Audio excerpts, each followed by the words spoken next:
Oh, hello.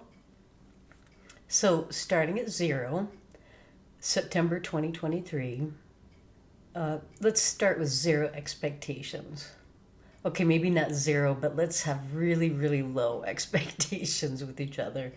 And I am reading from a script. So, like a jar, if you already imagine an empty jar, if you already think you know what you know about education, then your jar is full, meaning you're not going to get a lot from this right here. But if you can imagine it being empty, meaning kind of emptying your mind and being open to new ideas, then I'm asking you to do that now. And to listen to me, not this, I feel like, Socrates. It doesn't matter what I look like, what my hair is, what the outfit is, or the background. I think what I'm trying to get across is that these ideas about education in my hopes need to get out. Yes?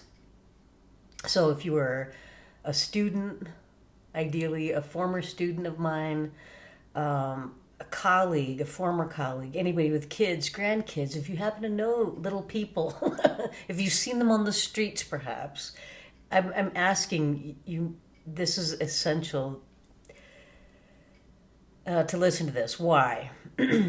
Because so much of our focus and dialogue is just, I think, on this circus of politics right now. And the federally run NAEP is extraordinarily boring. I have some posts that I'll add, but they are quietly establishing policy that will extend the time that you and or your kids or these little people we're talking about will endure. And I mean, pushing them beyond kind of expectations. So it's 2023. Kids are stressed. That's what I hear from most people.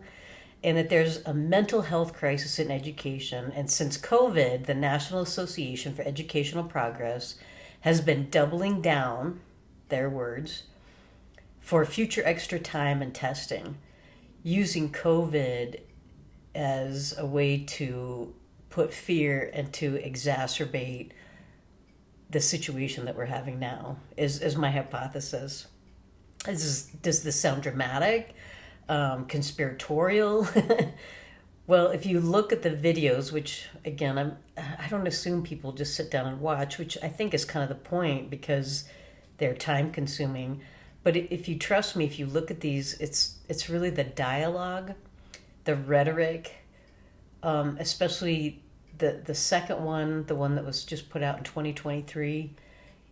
I wish I had like one of those little captions, if you want to help me sometime, one of those little captions where it has like the video in the background and I can give you the kind of the play by play.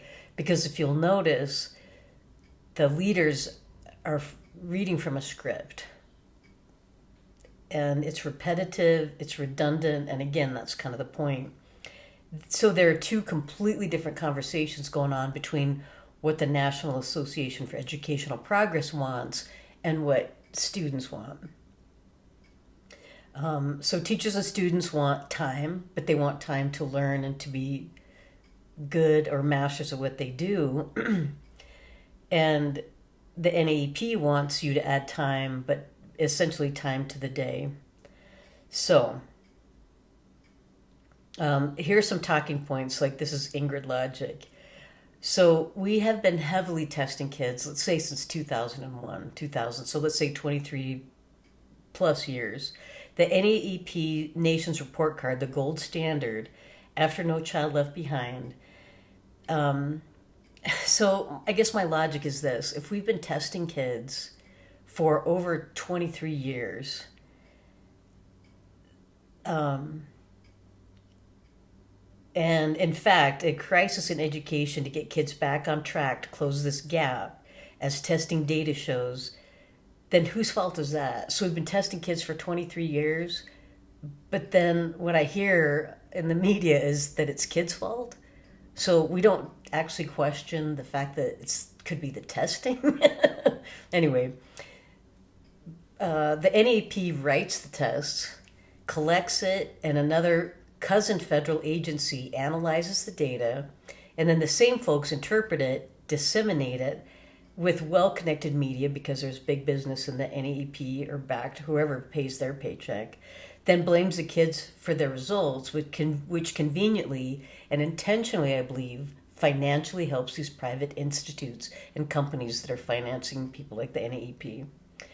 So, and it's financially beneficial because it means more classes, more testing, more textbooks, more publishing companies. So they're selling an education, which isn't really an education, it's just more compliant testing. They're selling, it's time consuming, and it's time consuming, which is the point, to consume as much of your time as possible to condition you. Your time is their money, essentially. Cradle to career conditioning. And then I see headlines like, well, kids need more sleep. Most students I talk to say the number one reason, at least number one reason why they don't get more sleep is because of school. And then school turns around and says, well, you need to get more sleep to get educated, which again, I think is my point, which it's not really an education. It's keeping publicly educated kids down. And why would big business want the system to change? Because it works. It's working so well that during a pandemic even, its primary opportunity to double down on the cash cow that education really is, because it's been working for over a century, but mainly in the last, I'd say, 30 years, 25 to 30 years.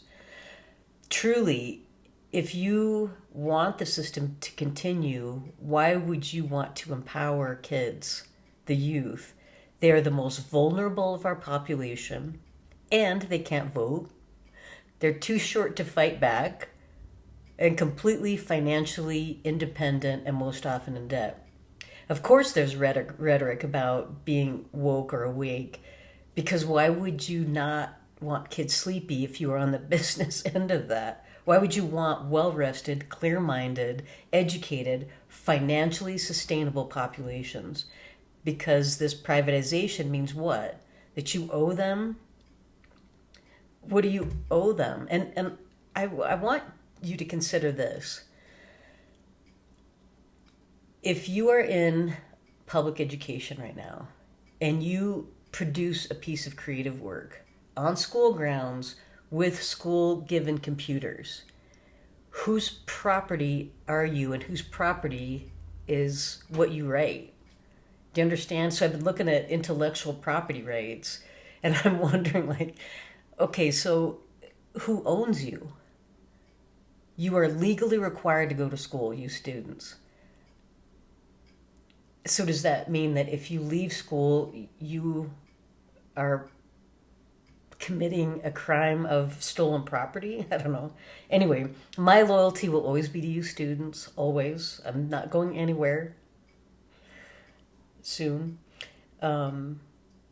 It's to you and us losers, and I consider myself a loser because if you're on the bottom end and you have a debt, then we're losing at this game.